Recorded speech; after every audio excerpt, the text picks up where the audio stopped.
नमस्कार और स्वागत है द डीप डाइव में। तो आज हम बात कर रहे हैं न्यूरो लिंग्विस्टिक प्रोग्रामिंग मतलब एनएलपी की कुछ दिलचस्प तकनीकों के बारे में। मुद्दा यह है कि कैसे किसी के साथ भी जल्दी से एक समझ और भरोसे का रिश्ता बनाया जाए। हमारे पास इसके लिए एक स्क्रिप्ट का हिस्सा है जो इसी कम्युनिकेशन और रिश्ते बनाने की कला पर फोकस करती है। तो आज हमारा मिशन है इन एनएलपी तकनीकों की तह तक जाना, समझने की कोशिश करते हैं कि ये हैं क्या भला, काम कैसे करती हैं और क्या वाकई इनसे किसी के साथ फौरन कनेक्शन बन सकता है। चलिए खोलते हैं इस पिटारे को। तो पहली तकनीक जिसका जिक्र इस स्क्रिप्ट में है वो है मिररिंग और मैचिंग। सुनने में लगता है जैसे नकल उतारना, पर क्या ये वाकई इतना सीधा है? हाँ, देखिए, नकल शब्द शायद पूरी बात ना कहे। ये स्क्रिप्ट बताती है कि ये बहुत ही सूक्ष्म, मतलब लगभग अनजाने में होने वाली प्रक्रिया है। आप किसी के हाव भाव, बैठने का तरीका या बात करने के रफ्तार से थोड़ा बहुत तालमेल बिठाते हैं। सोचिए, कोई आराम से बैठा है, धीरे धीरे बात कर रहा है और आप भी थोड़ा सुकून से पेश आते हैं। स्क्रिप्ट के मुताबिक इससे सामने वाले के दिमाग को एक अवचेतन सिग्नल जाता है, अरे ये मेरे जैसा है, इनसे बात बन सकती है। ये बिना कुछ कहे एक कनेक्शन बनाने जैसा है। जैसा है? हाँ, एक ही फ्रीक्वेंसी पर आ जाना। लेकिन यहाँ एक पेंच भी होगा। मतलब अगर कोई जानबूझकर बिल्कुल हूबहू नकल करने लगे तब तो अजीब लगेगा ही। बिल्कुल, स्क्रिप्ट इस बात पर बहुत जोर देती है। ये एकदम भद्दी नकल नहीं होनी चाहिए, वरना बनावटी लगेगा और बात बनने की बजाय बिगड़ जाएगी।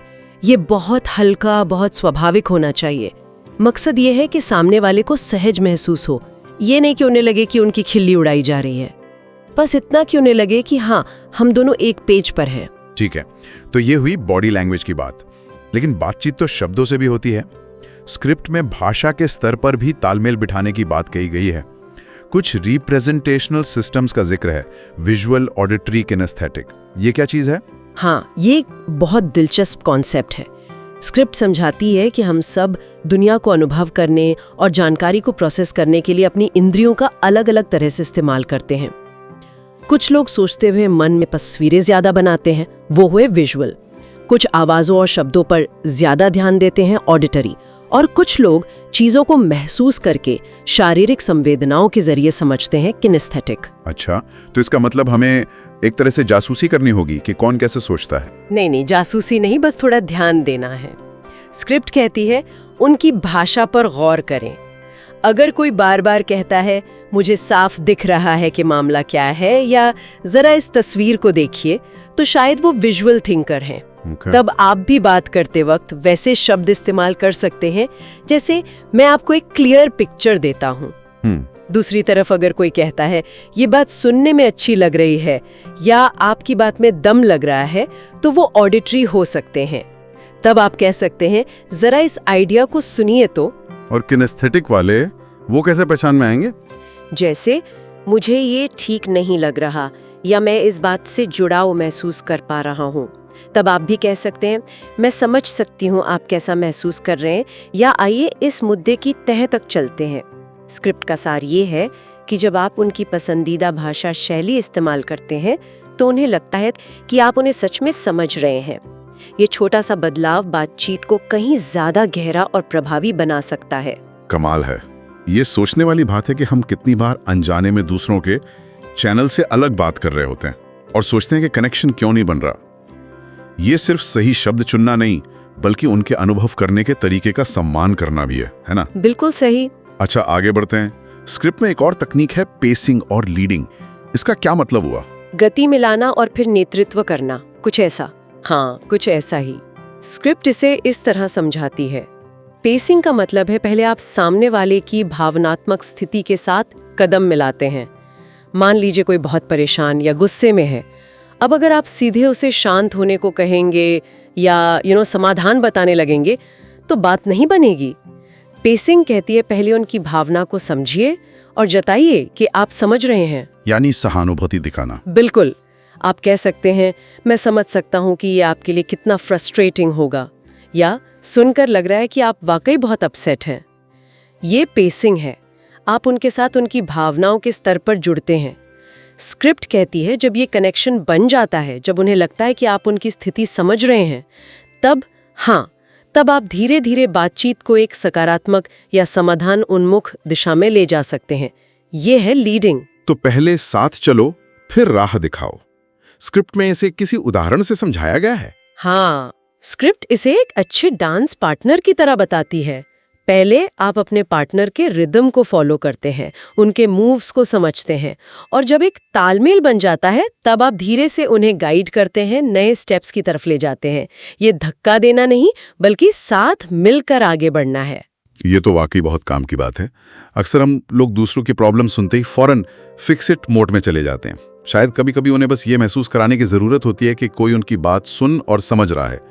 पहले कनेक्शन, फिर डायरेक्शन। सही। स्क्रिप्ट में एक और शब्द है जो थोड़ा तकनीकी सा लगता है, एंकरिंग। ये क्या होता है? कहीं ये नाव वाला एंकर तो नहीं है? नहीं, नाव वाला नहीं, पर कॉन्सेप्ट थोड़ा मिलता जुलता है, कह सकते हैं। स्क्रिप्ट के मुताबिक एंकरिंग एक प्रक्रिया है जिसमें आप एक खास सकारात्मक भावना को किसी छोटे से, अक्सर सूक्ष्म शारीरिक संकेत या हाव भाव से जोड़ देते हैं।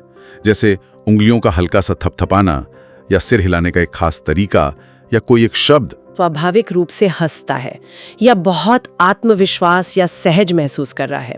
अगर आप ठीक उसी पल बार बार कोई एक सूक्ष्म सा इशारा करते हैं, जैसे हल्के से अपनी चिन को छूना, तो धीरे धीरे उनका दिमाग उस इशारे को उस अच्छी भावना के साथ जोड़ लेता है। अच्छा, तो फिर इसका फायदा क्या? फायदा ये कि स्क्रिप्ट के अनुसार बाद में जब आप सिर्फ वही इशारा दोहराते हैं तो वो व्यक्ति अवचेतन रूप से उसी सकारात्मक सहज अवस्था में वापस आ सकता है। ये उस भावना को दोबारा जगाने का एक ट्रिगर बन जाता है। स्क्रिप्ट में बताया गया है कि ये तकनीक प्रेजेंटेशन देते समय, पढ़ाते हुए या सेल्स जैसी स्थितियों में काफी असरदार हो सकती है, जहां आप चाहते हैं कि लोग रिसेप्टिव और पॉजिटिव महसूस करें। ये उस अच्छी फीलिंग के लिए एक तरह का मेंटल शॉर्टकट बनाने जैसा है। वाह, ये तो कमाल का आइडिया है, जैसे किसी अच्छी याद को एक चाबी से खोल लेना। पर हाँ, ये भी बहुत सावधानी और समझदारी से इस्तेमाल करने वाली चीज लगती है। और आखिर में स्क्रिप्ट जिस चीज पर सबसे ज्यादा जोर देती है वो शायद सबसे जानी पहचानी लगती है, लेकिन शायद सबसे कम प्रैक्टिस की जाती है। डीप लिसनिंग, यानी गहराई से सुनना। ये सिर्फ चुप रहना तो नहीं है ना? बिल्कुल नहीं। स्क्रिप्ट साफ करती है कि ये सिर्फ अपनी बारी का इंतजार करना नहीं है, ये है सामने वाले पर पूरा ध्यान देना।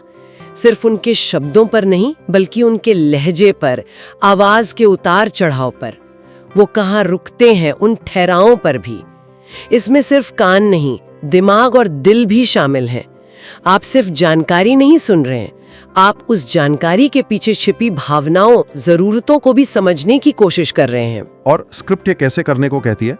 कुछ तरीका? हाँ, एक तरीका है रिफ्लेक्टिंग बैक, यानी आप जो समझ रहे हैं उसे अपने शब्दों में बिना जजमेंट के सामने वाले को वापस बताना। जैसे, तो अगर मैं सही समझ रही हूँ तो आप कह रहे हैं कि, या ऐसा लग रहा है कि आप इस बात से काफी निराश महसूस कर रहे हैं। स्क्रिप्ट का मानना है कि जब लोग ये महसूस करते हैं कि उन्हें सच में सुना और समझा गया है, तो विश्वास किसी भी और चीज से ज्यादा तेजी से बनता है। ये दिखाता है कि आप उनकी बात को, उनके अनुभव को महत्व दे रहे हैं।